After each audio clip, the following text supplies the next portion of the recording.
Bienvenidos a una clase más de psicología.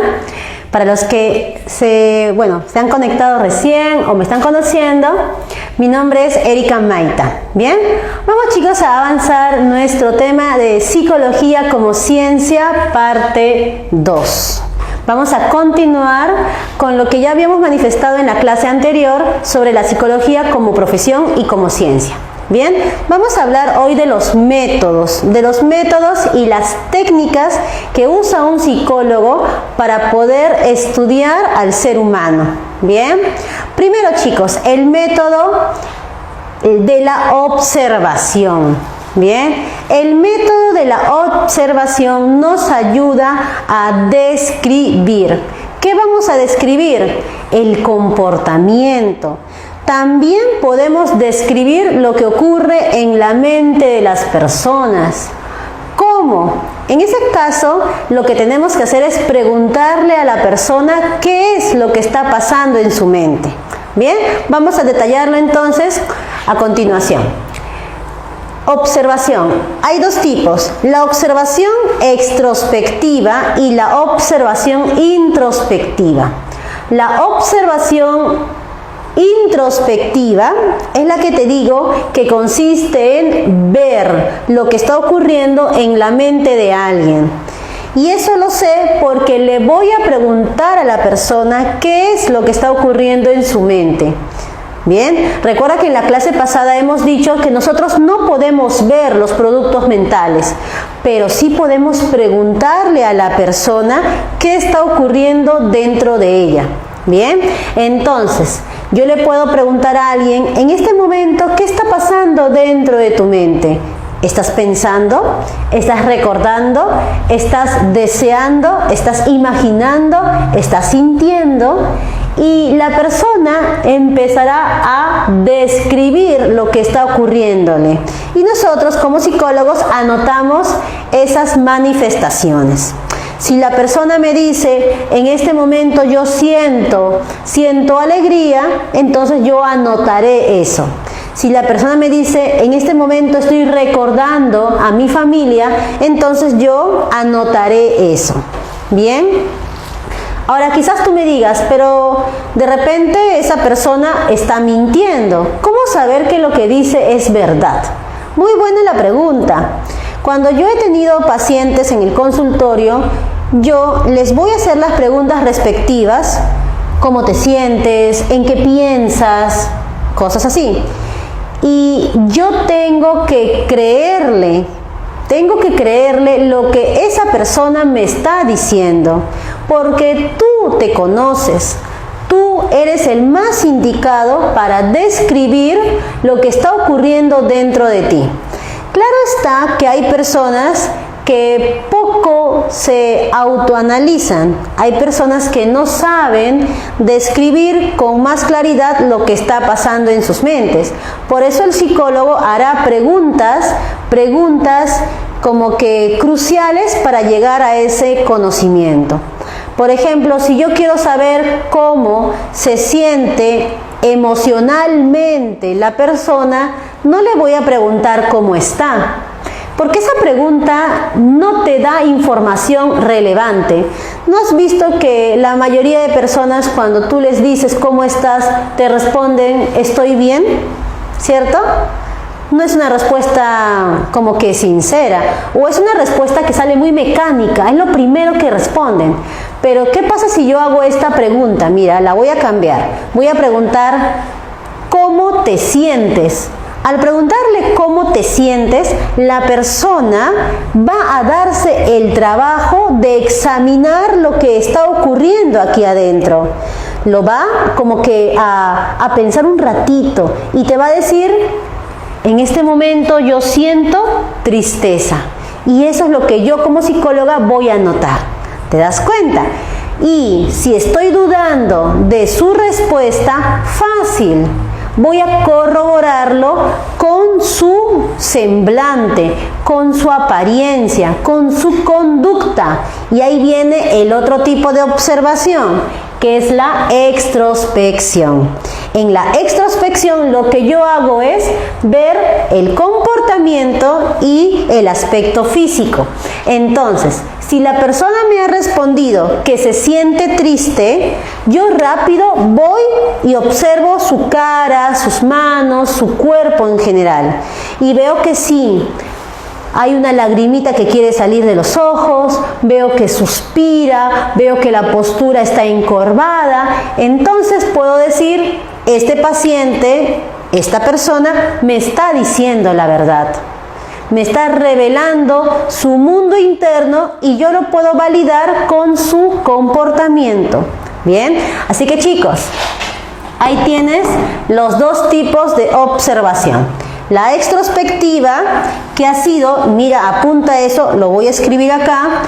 La introspectiva ha sido el método número 1 de la psicología como ciencia. Es el primer método que utilizó Wilhelm Wundt en ese año de 1879. ¿Ya? Así que si en el examen de admisión te preguntan ¿cuál fue el primer método de la psicología como ciencia? Ya sabes, la respuesta es la introspección. No es un método complejo. Solamente es preguntarle a la persona qué ocurre dentro de su mente. ¿Te das cuenta? Así que es un método que todos podemos emplear. Tú también lo puedes hacer. Y hablando de eso, tú también deberías ser un poco psicólogo. No solo con los demás, sino también contigo mismo. ¿Por qué no aspirar a ser tu primer psicólogo? Tú también. Pregúntate, ¿cómo te sientes? ¿Qué piensas? ¿Por qué soy así? Esas preguntas van a ayudar a aclararte. Bien, y también haz extrospección. Tú también observa tu comportamiento. ¿Te das cuenta? Para que así también puedas cambiar, si es que es el caso de que hay algo que debas cambiar. Bien. Aquí, primer método de la psicología científica. Y en el caso de la extrospección, este método ha sido empleado por una corriente psicológica, la corriente llamada conductista. Los pongo por aquí. Este es el método favorito de los conductistas. Ya veremos en posteriores clases que el conductismo es una de las corrientes psicológicas más importantes que se han generado en la historia de la psicología como ciencia. Bien, listo. Ahora vamos al otro método, el estudio de casos. El estudio de casos también describe. ¿Qué va a describir? La vida de una persona. ¿Te gustaría que a ti, un psicólogo, examine tu vida desde que eras pequeño hasta la edad actual? Que te haga preguntas sobre tus padres, que te pregunte con respecto a tus hermanos, a tus experiencias en el colegio, a tus experiencias sentimentales, entre otras cosas. Si eso te agrada, ve al psicólogo. Y no es que el psicólogo te haga las preguntas sobre tu vida por puro, digamos, placer o para pasar un momento ameno. No, eso quizás lo haces con los amigos, ¿cierto? Con tus amigos tú cuentas tu vida. En el caso del psicólogo, tú nos cuentas tu vida para poder entender por qué eres así. Sobre todo si es que tienes algún problema, para poder entender por qué tu problema apareció, cómo apareció, desde qué edad apareció. Porque voy diciendo, chicos, nadie nace con enfermedad mental. Tú naces sano, pero ¿en qué momento de tu vida pasa algo para que desarrolles un trastorno? Esto se va a resolver con el estudio de casos. Bien, dice entonces, describe el historial del paciente para conocer la evolución de la enfermedad. Bien, en la gráfica te estoy representando cómo un psicólogo antiguamente o anteriormente, porque no es tan antiguo, anteriormente sacaba esta información. Lo que hacía era recostar a su paciente. Sí, lo recostaba. Si tú has ido a un psicólogo, habrás visto que, bueno, te atiende en el consultorio, él está sentado, hay una mesa y tú estás al otro lado también sentado. Eso es ahora. Pero antes los psicólogos atendían recostando a su paciente en una especie de sillón, en un diván. Y el psicólogo estaba atrás para que el paciente no lo vea. ¿Listo? De esa manera, el paciente, al no ver directamente al psicólogo, se explayaba y contaba de manera más genuina elementos de su vida. Y todo eso el psicólogo lo anotaba, de tal manera que podía entender cómo esa persona se ha ido formando y por qué es lo que es en la actualidad. Bien, este método será el favorito, ¿ya? Este método es el favorito de dos corrientes psicológicas. Es el favorito de los psicólogos humanistas y de los psicoanalistas. Bien.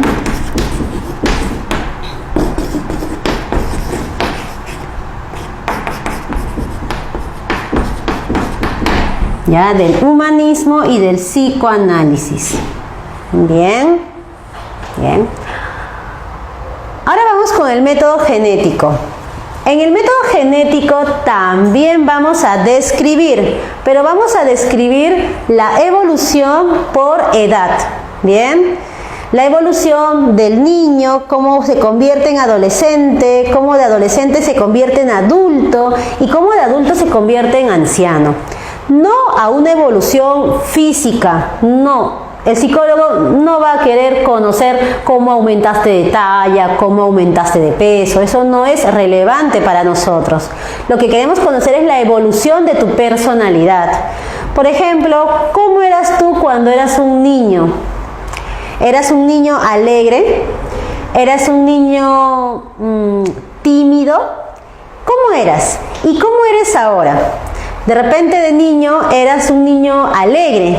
¿Y ahora cómo estás? ¡Ay! Te has vuelto renegón. ¿Y por qué? ¿Cómo así has cambiado? ¿Será un cambio producto de algún problema, una mala experiencia? ¿O será un cambio propio de la etapa en la que estás? Y voy diciéndote lo siguiente. Muchos de ustedes de niños eran muy risueños, juguetones, alegres. Pero ahora que eres adolescente, estoy muy segura que la mayoría de ustedes se ha vuelto irritable. Reniegas más. Y eso se debe a la misma etapa. Es una característica propia de la adolescencia ser renegón. Curiosamente, eso no pasa con tus amistades, porque con tus amigos tú eres jajaja, broma por aquí, broma por allá. Eso no es solo tú, no es solo tu caso, eso pasa con la mayoría de adolescentes. La mayoría de adolescentes tiene como característica ser más ameno, más divertido con sus iguales, con su grupo de pares.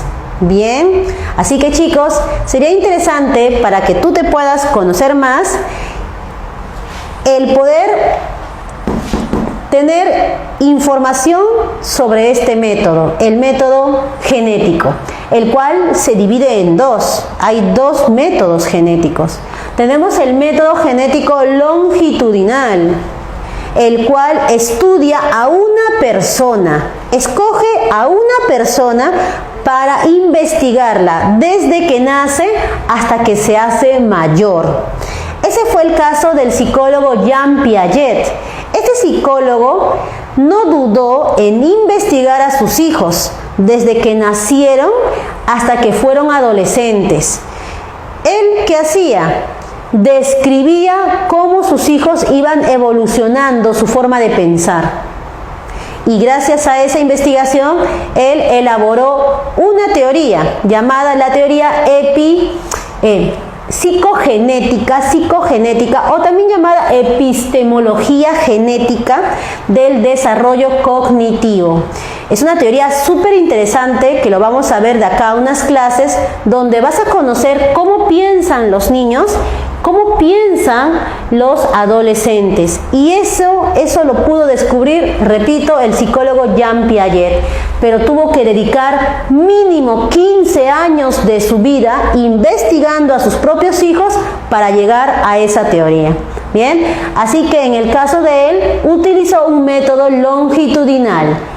Estudio a dos personas a lo largo del tiempo y así describo sus cambios.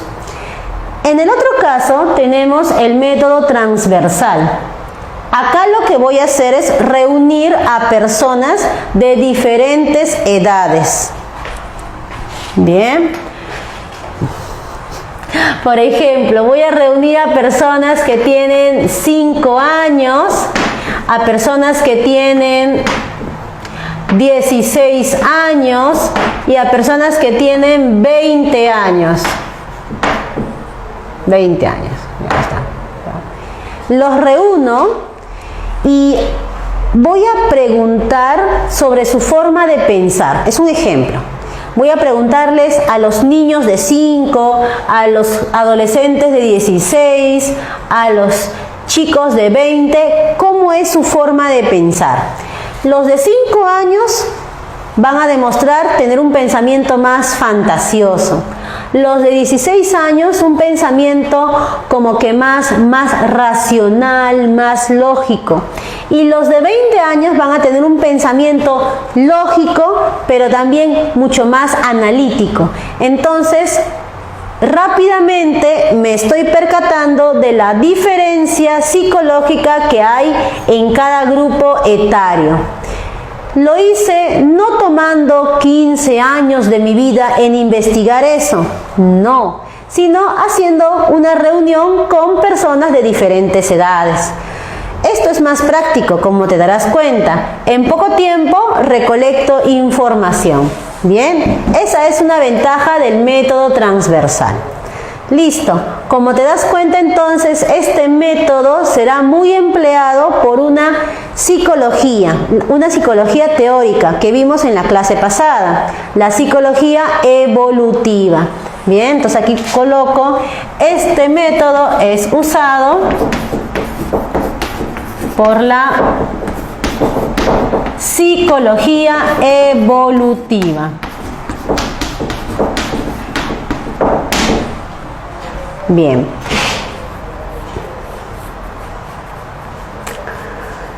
Chicos, antes de continuar me gustaría que siempre tengas el hábito de revisar material extra que complemente estas clases.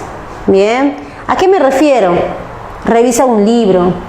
Hay libros de la hay libros de psicología que de manera breve, pero también con los datos así precisos, te van a ayudar a entender mejor estos contenidos. Te hablé del método observacional. ¿Te quedó claro los dos tipos? El tipo introspectivo, que consiste en ver lo que pasa en la mente de alguien. En el caso de la extrospección, ¿te quedó claro que consiste en ver el comportamiento, describir su apariencia física? Creo que ahí está claro. Pero donde me preocupo que quizás pueda haber confusión es en el estudio de casos con el método genético. ¿Se parecen? Sí. ¿En qué se parecen? El estudio de casos describe el historial del paciente. ¿Te acuerdas que te dije? Cómo era el paciente de niño, sus experiencias en la escuela, experiencias con la familia y así. ¿Se parece, sí o no, al método genético? Porque el método genético también hace eso. La diferencia está, escúchalo bien, que el estudio de casos lo que busca es conocer la evolución de la enfermedad. Es decir, el paciente quiere saber la vida del paciente, el psicólogo quiere saber la vida del paciente para conocer cómo apareció la enfermedad. En cambio, en el método genético, lo que el psicólogo busca es solo conocer la evolución de una persona sana de acuerdo a su edad. Bien, eso que quede claro, chicos. ¿Listo? Vamos entonces con el siguiente, el método correlacional. El método correlacional arma una relación entre dos variables. Hay dos variables que se van a acompañar. Por ejemplo, ¿tú qué crees? ¿Habrá una relación entre autoestima e inteligencia? ¿Cómo es eso? Personas que tienen mejor autoestima serán más inteligentes. ¿Tú qué crees? Otro ejemplo, ¿habrá alguna relación entre las horas de estudio con mis calificaciones? ¿Tú crees que si estudias más tendrás mejores notas? ¿Habrá una relación? En ambos ejemplos la respuesta es sí, hay una relación. Hay una relación entre autoestima e inteligencia. Los chicos y las chicas que tengan una buena autoestima van a tener un mejor rendimiento académico, van a ser en consecuencia más prestos al aprendizaje y por ello más inteligentes. Bien, hablando claro está de la inteligencia académica. Bien, y en el segundo caso que te puse sobre la relación que existe entre horas de estudio y calificaciones, también aplica. Mientras más horas le dediques al estudio, tendrás mejores notas. Y tú que apuntas al examen de admisión de San Marcos, ya debes saber más o menos a qué puntaje debes llegar según tu carrera. Mínimo, tú tienes que sacar, joven, para cualquier carrera 900 puntos. Mínimo, para alcanzar alguna vacante. Pero de acuerdo a la carrera en específico, tienes que subir el puntaje. Por ejemplo, los que van a medicina humana, ¿cuánto puntaje tienen que sacar? Mínimo tienes que asegurarte con 1600. Por ahí siempre va un poquito más, un poquito menos, pero 1600, 1700. Entonces, si tú quieres alzar tus calificaciones, ¿qué tienes que hacer? Alzar también, aumentar tus horas de estudio. Tú, que eres un joven que recién se está sumando a la preparación, puedes empezar estudiando quizás interdiario 2 a 3 horas. Pero de acuerdo, vayas avanzando en nivel y ya estando cerca al examen, tienes que dedicarle más horas de estudio. Bien, ya sabes entonces, hay una relación positiva entre más horas de estudio y aumento de las calificaciones. Bien, vamos a poner el ejemplo. ¿Ya? Existe relación entre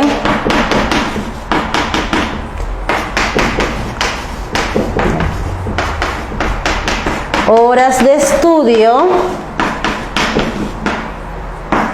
y calificaciones.